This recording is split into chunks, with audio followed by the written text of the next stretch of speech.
자, 지금이 절기로 따진다면 교회력으로 대림절 기간입니다. 대림절. 교회에서 크리스마스 전 4주간의 예수님의 성탄과 또 다시 오실 주님을 갈망하며 기다리는 그런 절기가 대림절 또는 대강절 뭐 이렇게 표현을 하고 있는데요. 사실 기원으로 따진다면 AD 4세기부터 이 대림절 절기는 오래오래 지켜오고 있었던 절기입니다.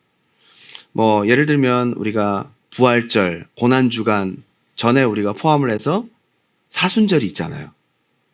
보다 더 예수님의 죽으심과 부활을 기리고 그 고난에 함께 동참하기 위해서 40일 동안 정말 그 은혜를 생각하고 묵상하는 사순절의 기간이 있는 것처럼 성탄하신 예수님, 오신 예수님, 오실 예수님을 우리가 기다리고 갈망하면서 보다 더 긴 시간 동안 예수님의 성탄을 기리고 바라보는 대림절 절기가 있는 것입니다.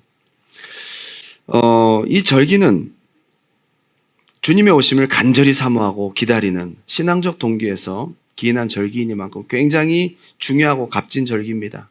여러분, 기독교의 신앙은요, 메시아를 기다리는 신앙이다.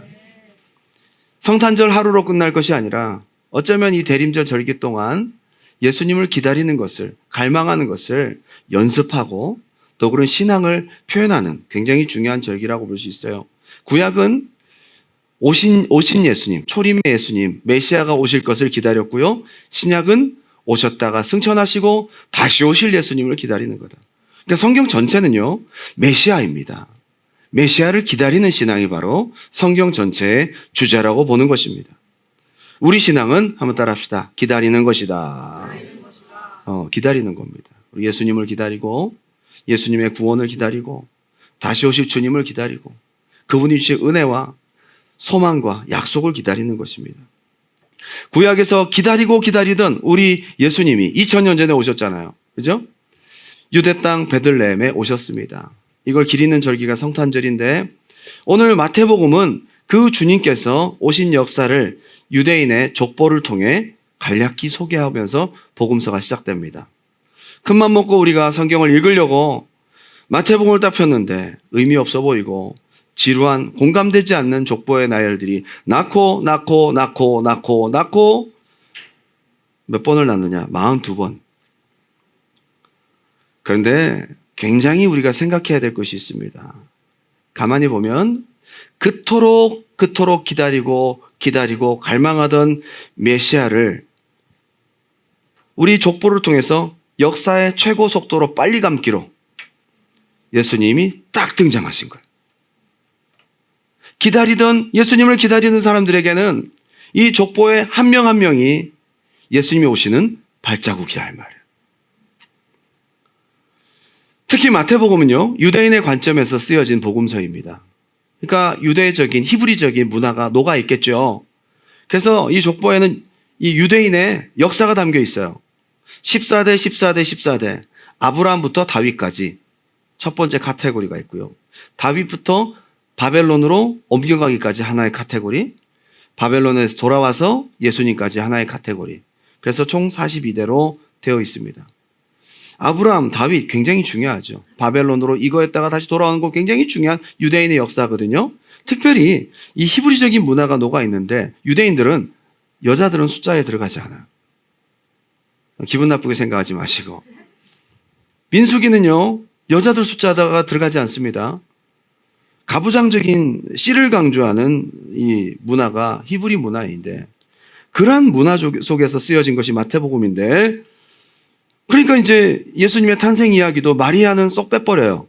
마리아에게 현몽하지 않죠. 마리아는 누가복음에 나와요. 마태복음에서 이렇게 해라 저렇게 해라 하는 것은 누구에게 현몽하느냐? 요셉에게 현몽합니다. 마리아 잉태된 것을 요셉에게 알려주죠. 그리고 애굽으로 피신하라고 누구에게 말씀하시죠? 요셉에게 말씀하시죠. 또 헤롯이 죽은 뒤에 다시 돌아와라 요셉에게 얘기를 하십니다.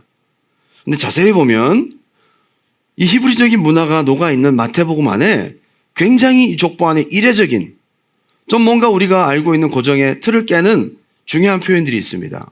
아까 우리 읽었던 본문인데요. 3절 한번 볼까요? 3절. 유다는 누구에게서? 한번 따라 합시다. 유다는 다말에게서 베레스와 세라를 낳고. 아니, 유대인의 족보라면서요. 그럼 여자가 들어가면 됩니까? 안 됩니까? 이게 자연스럽죠. 유다는 베레스와 세라를 낳고. 그죠? 살몬은 보아스를 낳고. 근데 살몬은 누구에게서? 라합에게서. 여자가 들어갔어요. 보아스는 오벳을 낳고. 그럼 되는데 보아스는 룻에게서 오벳을 낳고. 우리가 그냥 생각 없이 족보를 1절부터 6절까지 쭉 읽었지만 여기 굉장히 중요한 포인트가 있는 거죠. 아니, 유대인의 족보라면서 왜 여자가 들어갔지? 그것도 강조되어서 들어갔어요. 다말이라는 사람이 강조돼야 안 돼요. 유다는 다말에게서 베레스와 세라를 낳고, 살몬은 라합에게서. 굉장히 중요한 거지. 다말과 라합과 룻이라는 사람은 예수님이 오시는 데 있어서 없어서는 안 될 강조점처럼 이 여자들의 이름이 표현되고 있어요. 왜 그럴까? 저는 마리아 정도는 등장시키시다고 확실히 믿어요. 마리아는 동정녀잖아요. 그죠? 동정녀가 처녀란 말이에요. 처녀. 남자와 결혼하기 전에 하나님의 능력으로 죄 없는 육체가 인카네이션 된 거잖아요. 여자 몸에. 그죠? 이걸 믿는 게 우리 신앙이라면 족보에 마리아가 등장하는 것은 굉장히 중요한 하나의 어떤 표시이기도 하니까 마리아까지는 이해가 되는데 다말, 라합, 룻, 뭐 여자를 쓸 거면 다 쓰든가. 다말, 라합, 룻, 그 다음에 심지어 이 밧세바라는 이름도 없어. 우리아의 아내, 그리고 마리아 이렇게 되어 있어요. 오늘 저는 이 짧은 족보에서 지나가듯 우리에게 보여주는 굉장히 중요한 포인트가 있는데 성령님께서 우리에게 주시는 중요한 메시지가 대림절을 맞이하고 있는 저와 여러분에게 있다고 저는 생각합니다. 이 여인들이 메시아 오심의 중요한 발자국이다. 한번 따라합시다. 주님이 오시는 발자국. 주님이 오시는 발자국이다. 주님이 오시는 데 있어서 대를 이어서 한 사람 한 사람의 이름을 밟고 오셨는데 이 여인들이 굉장히 중요한 발자국인 거예요. 저는 오늘 성탄하신 예수님을 바라보고 더 나아가 다시 오실 주님을 간절히 대망하는 신앙 안에서 본문을 중심으로 은혜를 나누고 싶습니다. 첫 번째는 한번 따라합시다. 은혜의 발자국. 이 발자국은 은혜의 발자국이다. 5명의 여인들이 메시아가 오신 족보에 들어갈 훌륭한 여인들이냐? 그렇지 않아요. 별로 들어가서 그림이 안 좋은 사람들이에요, 사람들은. 족보로 하기에는 이 여인들의 이름이 등장함으로써 오히려 메시아가 오는 데 있어서 이 사람들이 뭐지? 해서 이름을 연구해 보니까 별로 그들의 삶이 막 거룩하거나 위대하지 않아요. 훌륭하다거나 출신이 좋다거나 자랑할 만한 인생이 아니었어요. 왜 들어갔을까? 들어가지 말았어야 될 여인들의 이름처럼 보입니다. 그것도 자랑스러운 여인들의 이름도 아니었습니다. 다말이라는 사람은요, 야곱의 12아들들 중에 유다의 며느리였어요. 유다가 아들 셋이 있었거든요. 첫 번째 아들이 엘, 두 번째 아들이 오난, 세 번째 아들이 셀라. 그런데 그 당시 풍습으로는 대를 잇는 게 굉장히 중요하단 말이에요. 그 가문의 대를 잇는 게. 그래서 옛날에도 우리나라에 보게 되면 씨바지다, 그리고 첩이다 해서 들어가고 막 그러잖아요. 그런 것처럼 씨를 잇는 것이 중요한 것인데 엘이 하나님 보시기에 악함으로 하나님이 그를 데려가셨다고. 결혼하자마자 엘이 죽어버렸어요. 다말은 가만히 있다가 하나님께서 엘을 데려가심으로 과부가 된 거죠. 근데 유대인의 법상 그 가문의 대를 이어야 되기 때문에 동생이 형수와 결혼을 하게 되는 거예요. 좀 희한한 제도긴 하지만 이해하고 들으세요. 그래서 둘째 오난이 다말과 결혼을 해요. 그럼 가문에 그걸 이어야 되는데 또 오난이 하나님 앞에 범죄함으로 그를 죽이시니 죽었더라. 셋째 셀라가 남았습니다. 유다가 보기에 이 다말과 결혼만 했다면 죽는 거야. 마지막 남은 하나 남은 아들도 결혼시켰다가는 얘 죽으면 어떡하지? 다행히 이 셀라라는 사람은 나이가 어렸나 봐요. 그래서 다말 보고 너는 친정에 좀 가 있어라. 다말은 집에 갔습니다. 그리고 시간이 지나고 지났는데 셀라가 어른이 됐는데 소식이 없네. 그래서 결국은 이 다말이란 여인이 무슨 일을 하냐면요. 셀라랑 결혼하는 것보다도 아유, 나를 며느리로 보지 않으실 거면 시아버지라도 해서 몸을 파는 여인으로 변장을 해서 시아버지와 그런 관계 속에서 쌍둥이를 임신하는데 그 맞이를 통해 예수님이 오셨어요. 이게 뭐야? 이게 무슨 막장 드라마입니까? 이거 얼마나 부끄러운 얘기예요. 제가 솔직히 창세기 38장 읽고 여러분들에게 인용을 할 수 있지만 읽기에도 부끄러운 이야기들. 이 사람이 왜 들어갔을까? 이게 주님 오신 발자국이라는 거예요. 강조해서 표현했어요. 그리고 두 번째, 라합 있죠, 라합. 처음에 다말, 라합. 라합은 여리고 기생이었습니다. 기생이 뭔지 아시죠? 직업 여성이에요. 그냥. 여리고라는 도시는 음란하고 악하기로 유명한, 거기는 우상을 숭배하고 음란한 성이었습니다. 그 중에서도 몸을 파는 여인이었으니까 더 많은 얘기를 묘사할 필요는 없겠죠.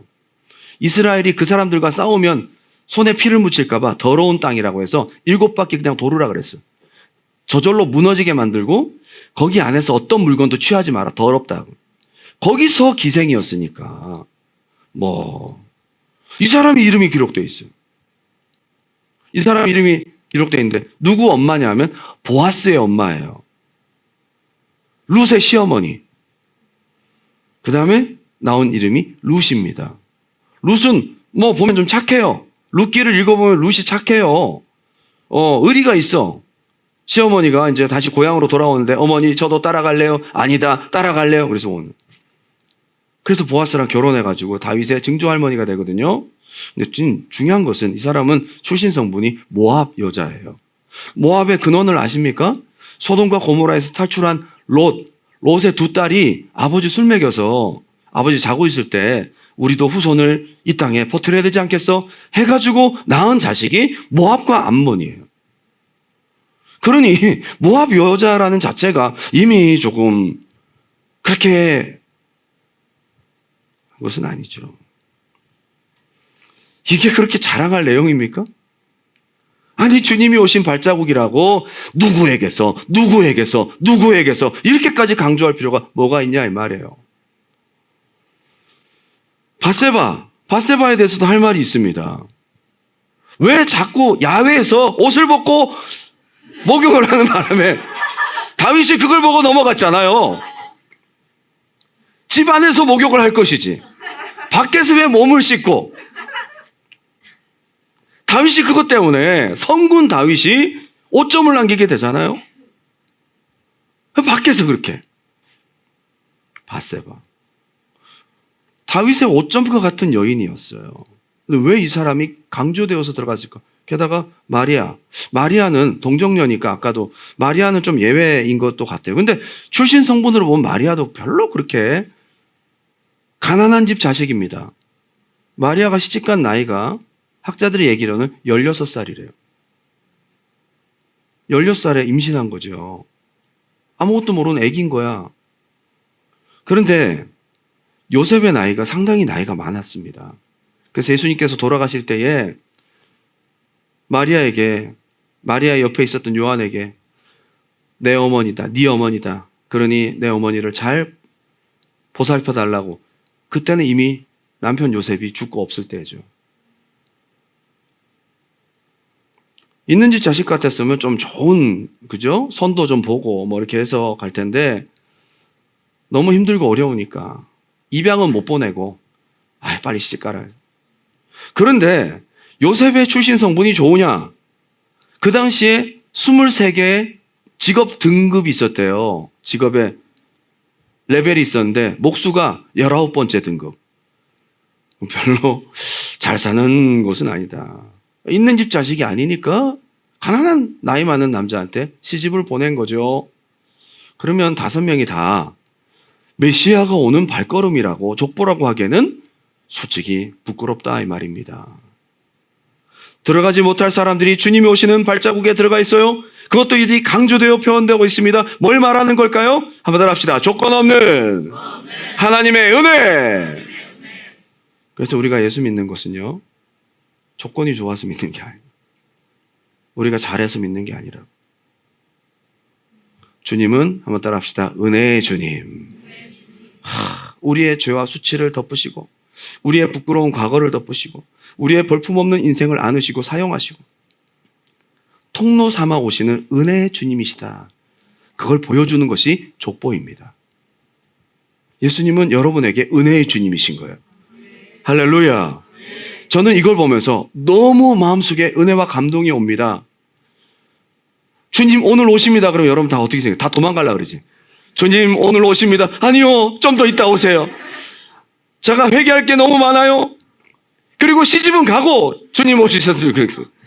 장가는 가고 주님 오셨습니다. 뭔가 좀 해볼 거 해보고 주님 약간 좀 늦게 오라고, 약간 주님 좀 보류해 주세요. 조금만 뒤늦게, 조금 한 몇 살 정도에 오시면 좋을까 주님이?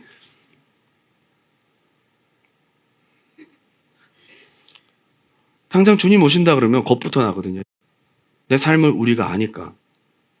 그러면 주님이 내일 오시고, 아니 1년 뒤에 오시면 더 거룩해질까요? 죄만 쌓입니다. 어차피 조건으로는 끝났어. 우리가 주님 맞이에게는 조건으로 끝났다고. 주님을 기다리는 신부로서는 다 부적격이에요. 우리는요. 저도 마찬가지고요. 내가 잘한 것보다는 못한 게 더 많아요. 그런데 저는 주님이 오신 초림의 예수님의 발자국을 보니까, 아, 이건 우리의 의와 행위가 아니야. 주님의 은혜다. 우리의 행위 때문에 되는 것이 아니에요. 우리가 주님을 기다릴 수 있는 이유는 뭐냐? 주님은 우리에게 은혜를 베푸시는 분이시기 때문에. 우리에게 구원을 베풀러 오시는 거예요. 우리의 행위로는, 우리의 출신으로는, 우리의 자격으로는 절대 하나님의 자녀가 될 수 없고 그리스도의 신부가 될 수 없습니다. 우리가 살면 살수록 느끼게 되는 것은 은혜 없이는 안 돼. 어쩌면 이름이 들어가지 말았어야 될 이 여인들은 우리를 대표하고 있어요. 여러분 솔직히 여러분의 이름이 생명록에 있다 그러면 좋긴 좋지만 왜? 하는 생각이 안 드세요? 자존감이 높으시네요. 하나님이 널 사랑하셔. 아멘! 뭐 이런 것보다도 정상적인 아이덴티티를 갖고 있는 사람이라면 왜 나 같은 걸 사랑하시지? 왜 나 같은 걸 구원하시지? 난 한 게 없는데요, 주님. 이러잖아요. 어쩌면 이 여인들은 우리를 대표하고 있는 이름인지도 모르겠습니다. 예수 믿는 게 좋은 게 뭐예요? 솔직히 교회 오면 이제 좀 있으면 창문 뚫을 겁니다. 여러분 기다리세요. 창문을 뚫을 겁니다. 어제 새벽 3시까지 밑에서 파티하더라고요, 사람들이요. 그리고 저희 교회에 있는 선풍기 다 빌려갔어요. 덥다고. 한 50명 정도밖에 안 되는 사람들이 춤추고 놀다가 막 람바다 노래 나오고 막 완전 올드한 옛날 막 무슨 삼바 무슨 새벽 3시까지 그러고 놀더라고요. 내가 새벽 4시에 갔거든, 집에. 선풍기 다 빌려갖고. 그래서 제가 얘기를 했어요. 거 봐. 우리도 100명 이상 모이면 더워. 그랬더니 이제 이해를 하겠대. 참 감사한 일이죠. 이렇게 오면 공기 안 통하고 막 바글바글하고 막 덥고, 그죠? 교회면 좋은 게 뭡니까? 교회에 와서 좋은 게 뭐예요? 예수 믿는 게 좋은 게 뭡니까? 세상에서 줄 수 없는 은혜와 사랑을 여기서 받아요. 세상은 조건적이에요. 철저히 조건적입니다. 여러분이 한 만큼 받고 한 만큼 못 받는 가능성이 더 많습니다. 무언가 누구에게 잘 보이려면, 누군가에게 선택을 받으려면, 누군가의 인정을 받으려면 최선을 다해야 됩니다. 이게 세상이에요. 근데 예수 믿는 게 좋은 게 뭐예요? 나는 한 게 아무것도 없는데 주님이 나를 사랑하신다는 거예요. 내가 뭘 했다고 나를 구원하시죠? 이게 예수 믿는 사랑입니다. 예수님 안에 있는 은혜입니다. 이게 좋은 거예요. 이거를 교회에서 주는 거예요. 이게 바로 주님 안에서 주시는 은혜인 거예요. 이건 세상에서 줄 수 없는 거예요. 할렐루야.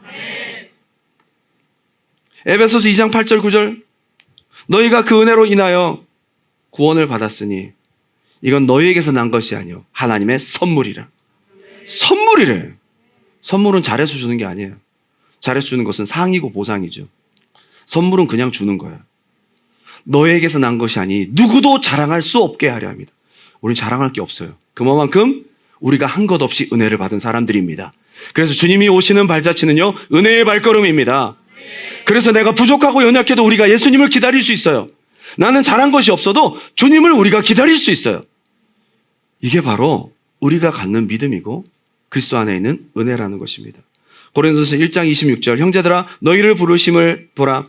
육체를 따라 지혜로운 자가 많지 아니하며 능한 자가 많지 아니하며 문벌 좋은 자가 많지 아니하도다. 그러나 하나님께서 세상에 미련한 것들을 택하사 지혜 있는 자들을 부끄럽게 하려 하시고 세상에 약한 것들을 택하사 강한 것들을 부끄럽게 하려 하시며 하나님께서 세상에 천한 것들과 멸시받는 것들과 없는 것들을 택하사 있는 것들을 패하려 하시나니 이는 아무 육체도 하나님 앞에서 자랑하지 못하게 하려 하심이라. 예수 믿는 신앙 자체가 은혜로 출발하는 거예요. 은혜로 시작해서 은혜로. 얼마나 감사합니까? 여러분, 저와 여러분은 조건 없는 값 없는 영원한 사랑과 은혜를 받은 사람들이에요. 예수님이 이렇게 오신 겁니다.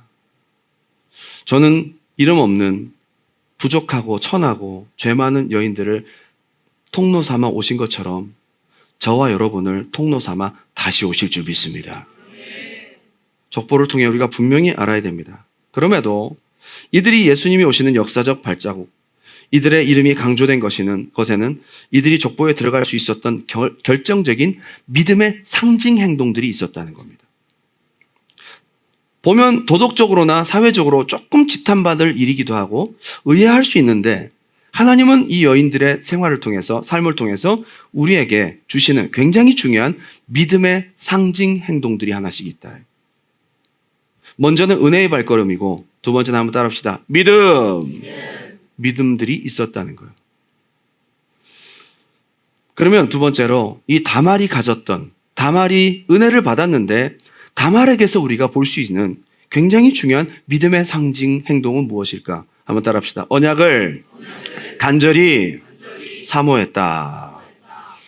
하나님이 주신 언약에서 벗어나지 않으려고, 하나님이 주신 언약에서 물러나지 않으려고, 그 주신 언약에서 비껴가지 않으려고 붙들고 클레임한 여인입니다. 창세기 38장에는 다말에 대해서 설명하는 내용이 나옵니다. 나중에 한번 참고해 보세요. 38장을 한번 읽어보세요. 아까 얘기했던 대로 유다에게는 세 아들이 있었는데 엘이라는 사람과 결혼했습니다. 죽었습니다. 둘째 오난과 결혼했습니다. 죽었습니다. 그래서 셀라랑 결혼했다가는 아들 셋 다 잃어버리겠구나. 야, 너는 친정에 가라. 그리고 셀라를 보호하고 있었는데 처음부터 유다는 셀라를 다말에게 보낼 생각이 없었던 거죠. 시간이 가면서 은근슬쩍 제외시키려고 했던 유다의 작전이었던 거죠. 보통 사람 같았으면 죄책감에 사로잡혀서 괴로워하고 있었을 것입니다. 보통 사람 같았으면 자신의 기구한 운명에 갇혀서 눌려 있었을 것입니다. 보통 사람 같았으면 사람들의 이목과 자기는 하나님께 버림받은 것 같은 패배감이 들었을 수 있을 것입니다. 아브라함과 이삭과 야곱의 하나님은 나를 버렸나 봐. 내가 시집갈 때마다 하더라도 이 축복을 잉태하고 하나님의 축복에 낄 수 있을 줄 알았는데 나는 이런 방식으로 밀려나는구나. 나는 저주받은 인생이구나 라고 생각하지 않았겠어요? 여러분이 다말이라면 어떻게 했습니까? 아, 하나님 나 버렸구나. 나 아닌가 보다. 그런데 다말은 거기서 물러나지 않고 시아버지라도. 그래서 시아버지가 양털 깎으러 가는데 시아버지도 연세가 좀 많으셨던 것 같아요. 그래서 자기 며느리를 못 알아봤어요. 시간이 가서 그랬는지 며느리를 못 알아봤어요. 그 변장을 했습니다. 화장을 어떻게 했는지 모르겠지만 직업 여성인 것처럼 기다렸다가 시아버지와 그런 상황을 갖고 돌아오면서 물어봤어요. 그런 여자 없냐고 그랬더니 그 동네 그런 여자가 없대. 그리고 얼마 후에 자기 며느리가 임신했다는 소식을 듣습니다. 누구의 아이일까요? 시아버지 아이예요. 그런데 그때 돈 대신 받은 것이 있습니다.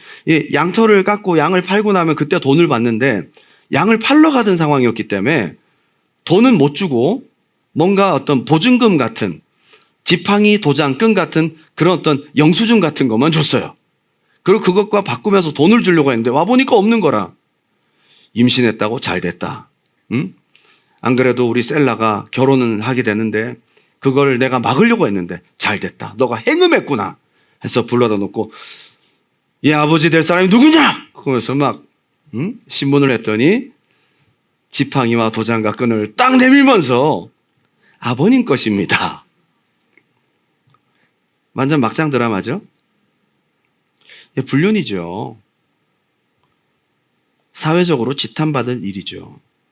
근데 제가 여러분들에게 꼭 얘기하고 싶은 것이 있습니다. 사회적, 인간적 불륜의 이야기로 끝날 것이 아니라 여기서 우리가 봐야 될 믿음의 상징 행동이 있습니다. 그게 뭡니까? 내게 주신 약속을 내가 비켜가지 않도록 붙드는 거죠. 나는 약속의 대열에 있었는데 밀려났다 이 말이야. 그런데 그것으로 끝나지 않고 그 약속 안에 들어가고자 몸부리치는 다말의 갈망. 물론 중간에 수단과 방법 자체가 잘못되었지만 우리가 여기서 생각해야 될 것은 하나님 주신 약속에 얼마만큼 갈망과 몸부림이 있느냐. 저는 이 다말의 믿음의 상징 행동을 통해서 생각해 볼 수 있었으면 좋겠습니다. 사실 이 다말이란 사람은 학자들의 이야기로는 가나안 여인이었대요. 같은 가족 카테고리 안에 있지 않았어요. 이방 여인이었습니다. 그가 시집 오면서 야훼 신앙을 받아들인 것으로 보여집니다. 그 당시 가나안 여인이 종교를 버리고 야훼 신앙을 선택하는 것은 굉장히 어려운 일이었습니다. 쉽지 않은 결정이었어요. 기존에 있던 가정에서 배척당하고 야, 너 그럴 거면 다시 들어오지 마. 너는 내 딸 아니다. 하고 다시 돌아올 수 없는 신세가 되든지 종교를 바꾸는 여성은 지역사회에서 완전히 퇴출되고 심지어 죽임을 당하기도 했습니다. 그러니까 이 다말이라는 사람은 시집 올 때부터 여호와의 신앙을 선택하고 그 이야기를 들을 때마다 자기가 이 안에 들어와서 약속의 계보에 들어갔다는 것에 대해서 굉장한 자부심을 가지고 있었을 것입니다. 다말은 아브라함과 이삭과 야곱의 하나님의 이야기를 들었을 것입니다. 유다의 집안으로 들어와 이제 야훼 하나님을 섬기는 법을 배웠을 것입니다. 그리고 아브라함이 독자 이삭을 바친 이야기, 그때 들은 하나님의 언약 후손을 통한 축복을 다말은 사모하고 있었을 것입니다. 어쩌면 유다보다 야훼 신앙에 대해서 훨씬 더 꽂혀 있었던, 뒤늦게 믿은 자가 훨씬 더 야훼 신앙, 그 언약에 대해서 꽂혀 있었던 사람이 다말이었다는 거예요. 그가 물러나게 되었을 때 그것을 포기하지 않고 약속을 붙잡고 나아갔다는 것입니다. 사실 엘과 오난의 죽음도 다말의 잘못은 아닙니다. 유다의 태도 속에서 다말은 아브라함과 이삭을 통해 흘러오는 야훼 언약에서 자기를 제외시키려 한다는 것을 금방 파악하게 됩니다. 우리 종교개혁자 존 칼빈은 창세기 주석에서 이렇게 이 부분을 표현하고 있습니다. 첫째, 유다는 다말의 남편이 아이를 낳지 못하고 죽자 그 원인을 다말에게 돌렸다. 엘의 죽음을 다말에게 돌렸다는 거예요. 그리고 유다는 그녀가 재혼하지 못하도록 오랜 세월 붙잡아 두었다. 셋째, 유다는 그가 가문의 혈통을 이어갈 수 있게 한 이 제도를 실천하지 않고 셀라와 결혼 안 시킨 거죠. 오히려 다말을 속였다. 이것은 매우 부당하고 잔인한 학대였다. 언약에서 제쳐버리려고 했던 것이죠. 다말의 행동이 도덕적, 사회적으로는 지탄받을 행동이지만 하나님은 이 행동 가운데 우리에게 주시는 교훈이 있습니다. 그것이 뭐냐? 여러분들이 약속을 놓칠 수밖에 없는 상황, 어쩌면 예수를 믿지 못할 환경, 어쩌면 이 언약을 포기할 수밖에 없는 상황과 어려움이 있다 할지라도 끝까지 메시아를 포기하지 않을 수 있는 간절함과 몸부림이 있느냐? 이것이 중요한 것 같아요. 여러분은 약속 빼앗겨도 괜찮습니까? 여러분에게 교회 못 올 환경이 계속 생기면 교회 안 오고 마는 겁니까? 여러분에게 예수 못 믿을 환경과 상황과 그런 협박과 핍박이 있으면 예수를 포기할 겁니까? 천국은 당장 우리에게 경제적 효과나 우리의 눈앞에 보여지는 이윤을 가져다 줄 수 없을 수 있습니다. 그러나 눈앞에 있는 상황과 환경 때문에 보이지 않는 천국을 무시하고 때로는 그것을 뒤로 하는 것은 아닙니까? 여러분의 이름이 만약에 생명록에서 흐려지고 없어진다 해도 여러분 가만히 계실 겁니까? 오늘 다말에게서 우리가 배워야 될 믿음의 상징 행동을 잘 생각할 수 있기 바랍니다. 우리는 너무나 세상 속에 잘 순응하고 살아갑니다. 믿을 수 없는 환경 되면 안 믿고, 교회 못 갈 환경 되면 안 가는 거죠. 믿다가 교회 다니다가 못 믿게 생기면 못 믿는 거지 뭐. 여기 가면 교회를 못 가는, 한인교회가 없구나. 솔직히 70년 80년 인생의 성공과 선택을 위해서 여러분의 돈과 시간과 밤잠 안 자는 에너지를 쏟아 많은 것을 투자하고 그것을 얻기 위해서 몸부림치지만 정작 우리에게 주신 영생의 약속과 예수 그리스도의 언약을 가지고 얼마나 여러분들은 붙들고 클레임하고 살아가고 있습니다. 저는 다말이 비록 사회적으로는 지탄받을 행동을 했지만 야훼 신앙의 언약에서 물러나지 않으려는 그 갈망과 그 붙드는 몸부림은 우리가 배워야 된다고 생각이 들어요. 저와 여러분에게 그러한 믿음이 있기 바랍니다. 세상 흘러가는 대로 살지 말라는 거예요. 환경 되는 대로 예수 믿지 말라는 거예요. 나중에는 결국 다시 오실 예수님을 우리가 맞이하는 믿음은 뭡니까? 어떠한 핍박과 어려움이 있어도 다시 오실 예수님 때문에 모든 것을 포기한다 할지라도 그 주님을 포기하지 않는, 그게 진짜 믿음이잖아요. 마지막 라합의 이야기입니다. 한번 따라합시다. 옳은 것을 위해 결단했다. 무엇이 옳은 것인지를 분별하고 옳은 것을 위해서 모든 리스크를 감수하고 결단합니다. 이게 라합이었어요.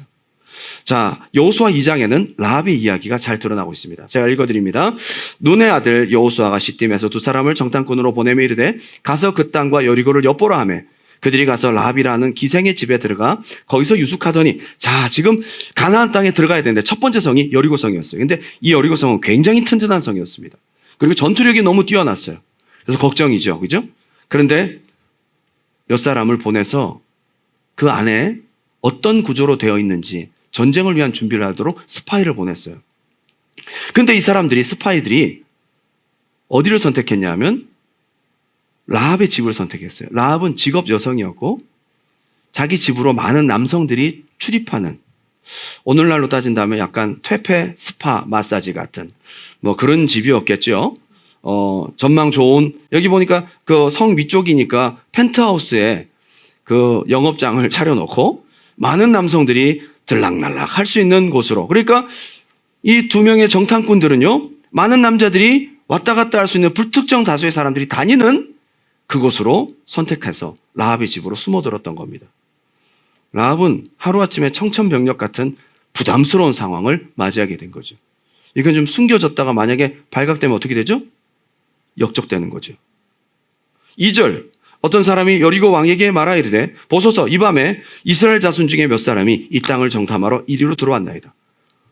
벌써 왕에게 이 정도 보고가 들어갈 정도면 어느 정도 근거 있는 첩보가 퍼지기 시작한 상태죠. 3절, 여리고 왕이 라합에게 사람을 보내 이르되, 큰일 났어요. 여러분이 라합의 입장이라면 지금 어떻게 하시겠어요? 내게로 와서 네 집에 들어간 그 사람들을 끌어내라. 그들은 이 온 땅을 정탐하러 온 스파이다. 벌써 라합의 집에 그 사람들이 왔다는 것을 알고 보냈어요. 자, 그러면 이 정도 되면 여러분들 누구 편에 붙어야 될까요? 솔직히 여러분들이 그 상황이 되면 어디에 붙어야 되겠어요? 그래도 어릴 때부터 먹고 자란 이곳에서 내가 잔뼈가 굵었고 수많은 남성과 사랑을 나눈 이런 여리고가 좋지. 그리고 걔네들이 막말로 얘기해서 와서 우리 성을 이길 가능성이 없을 수도 있잖아요. 지금까지 우리 이 성은 너무나 튼튼했기 때문에 이스라엘 백성이라 할지라도, 그러니까 이거는 확률이 반반인 거야. 이거 너무 리스키한 거죠. 그렇게 물어볼 때에 지금 대답을 잘해야 되는 거거든요. 벌써 알고 보냈어요. 그래서 대답을 잘해야 됩니다. 어느 편에 서야 될지. 여러분은 어느 편에 서시겠어요? 우리는 성경을 답을 아니까 이스라엘 편에 서야지요. 하나님 편이요. 게다가 여리고성은 천연 요새였고 견고한 성이었고 군사력이 우수한 나라였어요. 솔직히 이길 가능성이 너무 높습니다.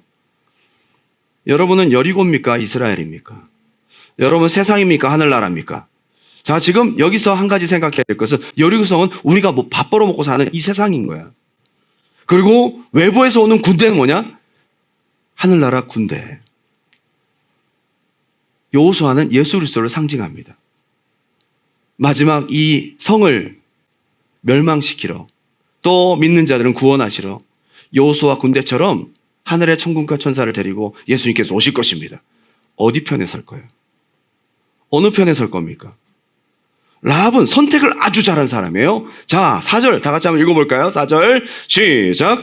그 여인이 그 두 사람을 이미 숨긴지라 이르되 과연 그 사람들이 내게 왔었으나 그들이 어디에서 왔는지 나는 알지 못할. 자, 라합이 아주 지혜롭게 대답을 잘했죠. 일단 다 숨겨놓고 그 사람들 왔었어요. 어쩐지 좀 낯설더라고요. 근데 저는 몰라요.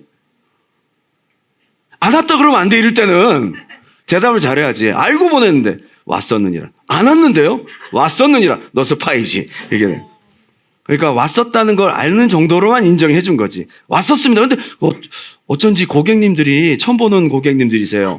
이미 오셨나 봐요. 어디서 왔는지 몰라요. 목숨 건 거죠.